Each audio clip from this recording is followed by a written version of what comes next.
यदि आप इस चैनल में नए हैं तो सब्सक्राइब का बटन दबाना न भूलें और सब्सक्राइब के बटन के बगल में जो घंटी पड़ी है उसे भी दबा दें।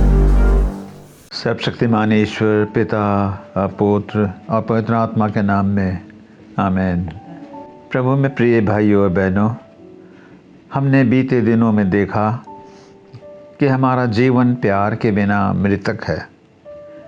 जीने का मतलब ही प्रेम करना है, क्योंकि हमारी सृष्टि उस परमेश्वर द्वारा हुई जो स्वयं प्रेम है।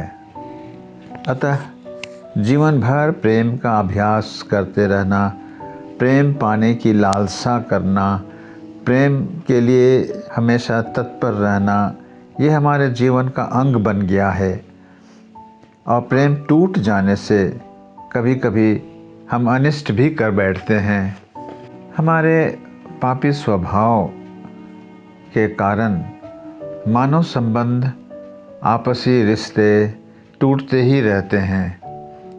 पति पत्नी का संबंध, भाई बहन का संबंध, दो मित्रों का आपसी संबंध, इनको टूटते हुए हम कई बार प्रत्यक्ष रूप से देखते हैं। कुछ रिश्ते टूटकर एक दूसरे का विनाश कर बैठते हैं, तो कुछ आपस में मेल मिलाप कर लेते हैं। कभी कभी थर्ड पर्सन की ज़रूरत पड़ती है जो दो रूठे लोगों के बीच मेल करा सकते हैं। प्रभु कहता है, धन्य है वे जो मेल करवैये हैं, blessed are the peacemakers. हमारा प्रभु यीशु स्वयं पीस मेकर रहे। वह पीस मेकर बनकर हमारे बीच आए, और क्योंकि परमेश्वर से हमारा संबंध बिगड़ चुका था, हमारे बीच में कोई मित्रता नहीं थी, बल्कि हम एक दूसरे के शत्रु बन गए थे। और यह शत्रुता इतनी बढ़ गई थी कि उसने हमें शैतान के साथ झुलसने के लिए आग का झील भी तैयार कर लिया था। उसने कसम खा ली थी कि ये अब मेरे स्वर्ग में कभी प्रवेश नहीं कर पाएंगे। तो भी बाइबल बताती है, प्रभु परमेश्वर जो स्वर्ग और पृथ्वी का करता है, वह दयालु परमेश्वर है। वह दुख देकर भी पछताता है। बाइबल बताती है कि जब हम पापी ही थे, आपसी शत्रुता की दशा में थे, तब भी परमेश्वर ने हमसे प्रेम किया। हमारी अज्ञानता और दुर्बलता पर तरस खाया। उसने देखा कि यदि हमें वो यूं ही छोड़ दे तो मनुष्य जात में से कोई भी बच न सकेगा। अतः उसने अपने एकलौते पुत्र को भेजा कि उसके द्वारा हमारे बीच मेल करा दे। यीशु ने यह कार्य क्रूस पर बलि देकर पूरा किया। परमेश्वर और मनुष्य के बीच जो खाई थी, यीशु पुल बनकर, एक ओवर ब्रिज बनकर खाई को भर दिया। यीशु राजमार्ग बन गया कि हम उसके द्वारा अब सीधे परमेश्वर के साथ संबंध बना सकते हैं, परमेश्वर के पास आना जाना कर सकते हैं। और इसलिए ही प्रभु यीशु ने शिष्यों से कहा, मार्ग, सत्य और जीवन मैं ही हूँ। बिना मेरे द्वारा कोई भी पिता के पास नहीं पहुँच सकता है। जिस रीति यीशु ने पिता के साथ हमारा मेल मिलाप कराया, उसने अपने विश्वासियों को भी यही कार्य सौंपा है, अर्थात टूटे रिश्तों को जोड़ना, रूठे दिलों को मेल कराना, परमेश्वर के साथ भी और आपसी संबंध के भी। क्या आपका किसी के साथ कोई संबंध टूट गया है? प्रभु का कहना है, जब आप आराधना के लिए निकल पड़ते हैं और याद आ जाए कि किसी से आपका बिगाड़ हो गया है, तो मार्ग बदलकर उस भाई व बहन के पास चले जाइए, उससे मेल कीजिए और फिर तब आराधना के लिए आइए। लेकिन बात है कि ये काम हम कैसे करें? बहुत कठिन काम है। आप और हम जानते हैं रिश्तों को टूटने में देर नहीं लगती है, परंतु टूटे रिश्ते को फिर से जोड़ना कितना कठिन है। आइए हम बाइबल से इस कार्य के लिए कुछ सहायता प्राप्त करें। पहली बात, talk to God first. Talk to God before talking to the person. जब आपका बिगाड़ किसी से हुआ है तो पवित्र शास्त्र की शिक्षा है कि पहले इस विषय पर परमेश्वर से बात करो, उस पर्सन के पास जाने के पहले। यदि अपने प्रभु को प्रसन्न करना चाहते हैं तो आपसी टूटे रिश्ते को जोड़ना ही पड़ेगा। प्रभु यीशु इस कार्य में पारंगत हैं, एक्सपर्ट हैं, पूरी जानकारी है उसे। अतः सर्वप्रथम मन बना लें कि आप फिर मेल करना चाहते हैं। मन तैयार होने पर बाकी कार्य के लिए प्रभु के पास जाएं, उससे डिस्कस करें। जितना रोना हो तो उसके आंचलों में रो लीजिए। कोई चिल्लाना हो, क्रोध करना हो तो उसे बताइए। अपनी सारी फीलिंग्स उसके सामने रखिए, और जो अपनी गलती हो तो स्वीकार कर लीजिए। और इस कार्य को करने की असमर्थता भी प्रकट कीजिए, क्योंकि ये बहुत कठिन कार्य है ना। आप जानिए कि आप उसके पास आए हैं जो इस कार्य में माहिर है। बाकी कार्य उसके हाथ में छोड़ दें। आपकी इच्छा प्रभु पूरी करेगा। एक घटना थी बॉब और सिसिलिया की। दोनों प्रेम करते करते शादी हुए। नौकर, बंगला, गाड़ी, सब कुछ, बहुत धनवान थे। लेकिन कुछ दिनों के पश्चात सिसिलिया को पता लगा कि बॉब पीने वाला है, और तब पीने के बाद जो वो मारता था तो बहुत मारता था। बहुत दिनों तक सह ली, परंतु एक दिन ऐसा हुआ कि इतना मारा कि वो अधमरा जैसा हो गया। लेकिन बॉब ने उसको हॉस्पिटल भी पहुंचाया। हॉस्पिटल में 3 दिन के बाद जब उसको होश हुआ, तब सिसिलिया ने मन बना ली कि अब मुझे बॉब के साथ नहीं रहना है।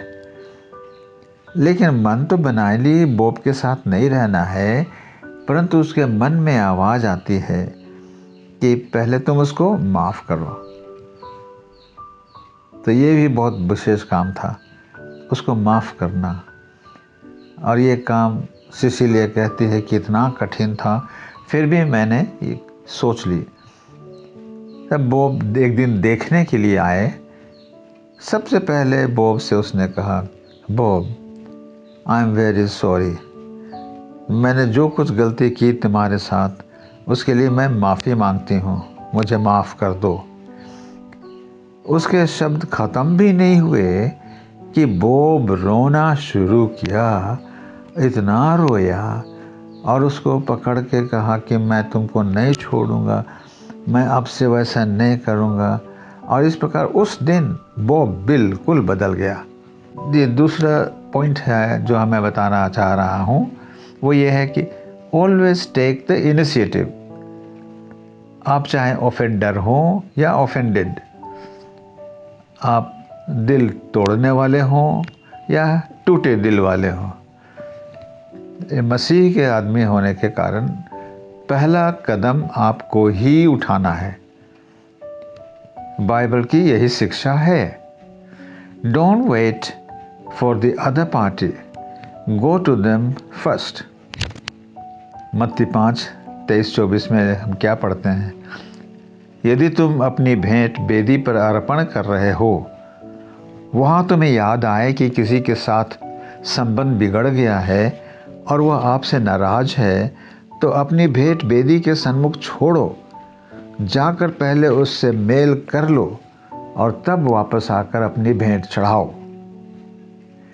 जब तक रिश्ते टूटे रहेंगे, शास्त्र कहता है, तुम्हारी प्रार्थना भी स्वर्ग में नहीं पहुंचेगी, स्वर्ग में तुम्हारी विनती नहीं सुनी जाएगी। नीति 28:9, पहला पतरस 3:7। और टूटा संबंध आत्मिक जीवन में एक बहुत बड़ी रुकावट है। यदि आप पीस मेकर हों या पीस मेक करना चाहते हैं, टेक द फर्स्ट स्टेप। ये तो पहली बात हुई। और फिर तीसरे पॉइंट में आते हैं कि sympathise with the feelings the other party. जब आप उसके पास जाते हैं, है ना, आपने प्रार्थना कर ली है, अब आप कदम उठाकर आए हैं। मेल मिलाप के कार्य में एक विशेष बात क्या है? यथासंभव मुंह बंद और कान खड़ा रहना चाहिए। पीड़ित व्यक्ति का फीलिंग्स पर ध्यान करें और उसके साथ सिंपैथी प्रकट करें। Focus on their feelings, not the facts. Focus on their feelings, not the facts. Begin with sympathy and not solutions. चौथी बात है, confess your part of the conflict. अपनी गलतियों को मान लीजिए। प्रभु के शब्दों में यह कि अपनी आंख का लट्ठा निकाल लेना उचित है, ताकि हम दूसरे की आंख का लट्ठा ठीक से देख पाएं। अपनी गलती स्वीकारना मेल मिलाप की सेवकाई को मजबूत बनाता है। Confession is a powerful tool for conciliation. पांचवी बात, हमें समस्या को दूर करना है, व्यक्ति को नहीं। Attack the problem, not the person. ये भी एक बहुत विशेष बात है ना। Attack the problem, not the person. नीति 15:1 कहता है, कोमल उत्तर देने से क्रोध शांत हो जाता है, परंतु कटु वचन से क्रोधाग्नि धधक उठती है। ऐसे अवसर पर किन शब्दों को कैसे प्रयोग में लाएं, इस पर ध्यान देना चाहिए। प्रभु ही इसमें हमारी मदद करता है। प्रभु पवित्र आत्मा हमेशा हमारी सहायता के लिए तैयार है। छठवीं बात, अंत में स्मरण रहे कि समस्या का हल ढूंढने की अपेक्षा मेल मिलाप को अधिक आवश्यक जानना। Reconciliation focuses on the relationships, while resolution focuses on the problem. अतः मेल मिलाप के लिए ही अधिक प्रयत्न करें। प्रभु हमारी मदद करे कि हम टूटे संबंधों को फिर से जोड़ें। परमेश्वर ने हमारे साथ अपना संबंध जोड़ने के लिए इतना मेहनत किया, इतना बलि चढ़ा दिया अपने बेटे को, और प्रभु ने हमारे खातिर अपने प्राण भी दिए। हमको भी यही करना है कि हम किसी के साथ हमारा रिश्ता अगर टूटता है, हमारे संबंध अगर टूट जाते हैं, उसको जोड़ना आवश्यक है। और प्रभु यही चाहता है कि हम इस पे पूरी रीति से प्रयत्न करें। प्रभु हमारी सहायता करें। ईश्वर पिता, हम धन्यवाद देते हैं, तूने अपने वचन के द्वारा हमारी मदद की। तू जानता है प्रभु हम कैसे कमज़ोर हैं, लेकिन हम जानते हैं कि तूने हमारी कमज़ोरी उठाने के लिए अपना आत्मा हमें दिया है। आशीष दे कि तेरे विश्वासी लोग हिम्मत करके और नम्रतापूर्वक और पूरे बुद्धि के साथ प्रभु तेरी सहायता से ये टूटे हुए रिश्तों को जोड़ सके। द मिनिस्ट्री ऑफ रिकॉन्सिलिएशन जो आपने की, प्रभु हम भी कर सकें, ऐसी सहायता कीजिए प्रभु यीशु के नाम से। आमीन।